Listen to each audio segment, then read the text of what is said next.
आज ही Doubtnut app download करें। Doubtnut पर होगा अब आपके सभी मैथ्स, केमिस्ट्री, फिजिक्स और बायोलॉजी डाउट्स का सफाया। बस अपने क्वेश्चन की फोटो खींचो, उसे क्रॉप करो और तुरंत वीडियो सोल्यूशन पाओ। Download now. सवाल यहाँ पे कह रहा है 3 of the following statements about enzymes are correct, which one is wrong. यानी कि नीचे जो मुझे 4 ऑप्शन दे रखे हैं, इसमें से जो मेरे 3 स्टेटमेंट है वो क्या है, वो करेक्ट हैं।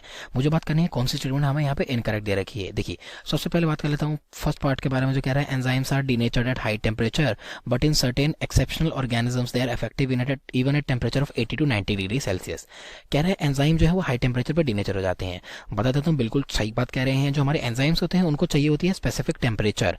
अगर मैं एक ग्राफ बनाता हूँ टेम्परेचर वर्सेज रिएक्शन का, तो हमारा जो ग्राफ है वो कुछ इस प्रकार का बनता है। यानी कि एक पर्टिकुलर टेम्परेचर पे आके हमारी जो रेट ऑफ रिएक्शन है वो बढ़ जाता है, लेकिन अगर उससे ज्यादा हम टेम्परेचर को बढ़ाएंगे तो वो दोबारा डिक्रीज होने लग जाएगा। तो हमारा जो टेम्परेचर है वो भी एक अहम रोल प्ले करता है हमारे एंजाइम्स के फंक्शन के लिए। अब ये किस प्रकार से करता है, जो एंजाइम है यानी कि जो हाई टेम्परेचर है वो क्या करता है, वो हमारा जो टर्शरी स्ट्रक्चर होता है किसका, एंजाइम का, उसको डीनेचर कर देता है। डीनेचर करने की वजह से क्या होती है, जो उसकी एक्टिव साइट होती है जो बाइंड करती है सबस्ट्रेट के साथ, वो भी डीनेचर हो जाती है, जिससे क्या है एंजाइम की जो फंक्शनल प्रॉपर्टी है वो खत्म हो जाती है। तो ये तो बिल्कुल बात ठीक है, लेकिन कह रहा है सर्टेन ऑर्गेनिजम्स के अंदर 80 to 90 डिग्री सेल्सियस पे भी एंजाइम इफेक्टिव रहता है। बिल्कुल सही बात है। देखिए, यहाँ पे हमारा एक ऑर्गेनिज्म होता है जो कि पर्टिकुलरली एक बैक्टीरिया है, जो कि होता है थर्मस एक्वेटिकस। अगर आप थर्मस एक्वेटिकस के अंदर देखेंगे तो इसके अंदर से हम यील्ड करते हैं, आइसोलेट करते हैं एक डीएनए पॉलीमरेज को। ये भी हमारा एक एंजाइम है। इसको कॉमनली बोला जाता है टैक पॉलीमरेज, क्योंकि ये थर्मस एक्वेटिकस से आया है। तो ये जो हमारा डीएनए पॉलीमरेज होता है ये इफेक्टिव रहता है हमारे हाई टेम्परेचर पे 80 से 90 डिग्री सेल्सियस पे। क्यों? क्योंकि जो थर्मस एक्वेटिकस होता है ये हमें देखने को ही मिलता है हॉट स्प्रिंग्स में।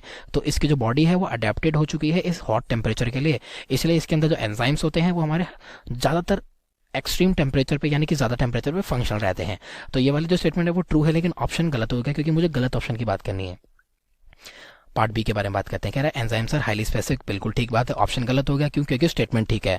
देखिए, होता क्या है, जो मेरा एंजाइम है उसके पास होती है एक्टिव साइट। देखिए, ये मेरी क्या है, ये है मेरी एक्टिव साइट।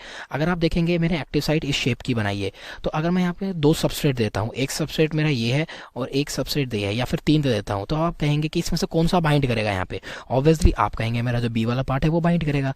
तो इसी हिसाब से क्या है, जिस प्रकार से ये हमारा सर्कल और स्क्वायर वाला जो सबस्ट्रेट है वो इसके अंदर नहीं घुस सकता, तो ये क्या है, जो हमारे एंजाइम्स होते हैं वो होते हैं हमारे हाईली स्पेसिफिक। ठीक है, वो एक स्पेसिफिक सबस्ट्रेट के साथ ही बाइंड करते हैं, क्योंकि उनकी वहाँ पे की लॉक एंड की मॉडल होता है। यानी कि ये देखिए, ये अगर हमारा डिप्रेशन है तो इसमें ये वाला जो हमारा सबस्ट्रेट है वो एकदम इजीली फिट हो जाएगा। तो इस प्रकार से क्या है, हमारी एक्टिव साइट जो है वो एक्टिव हो जाएगी और एंजाइम अपना वर्क दिखाएगा। तो एंजाइम्स हाईली स्पेसिफिक होते हैं, बिल्कुल ठीक बात है। बात कर लेता हूँ ऑप्शन डी के बारे में। कह रहा है enzymes require optimum pH for maximal activity. देखिए, ये जो मैंने ग्राफ बनाया था ये मेरे टेम्परेचर के लिए भी, साथ ही साथ ये मेरे पीएच के लिए भी सेम होता है। यानी कि एक ऑप्टिमम पीएच पे ही हमारी एंजाइम की जो एक्टिविटी है वो अच्छे से दिखती है। अगर उससे कम पीएच होगा तो भी डिक्रीज रहेगी, और अगर ज़्यादा पीएच होगा तो भी उसकी एक्टिविटी जो है वो डिक्रीज रहेगी। इसलिए जो पीएच होता है वो भी ऑप्टिमल चाहिए होता है एंजाइम की एक्टिविटी के लिए। ठीक है, तो ये स्टेटमेंट ठीक है, लेकिन ऑप्शन गलत हो जाता है।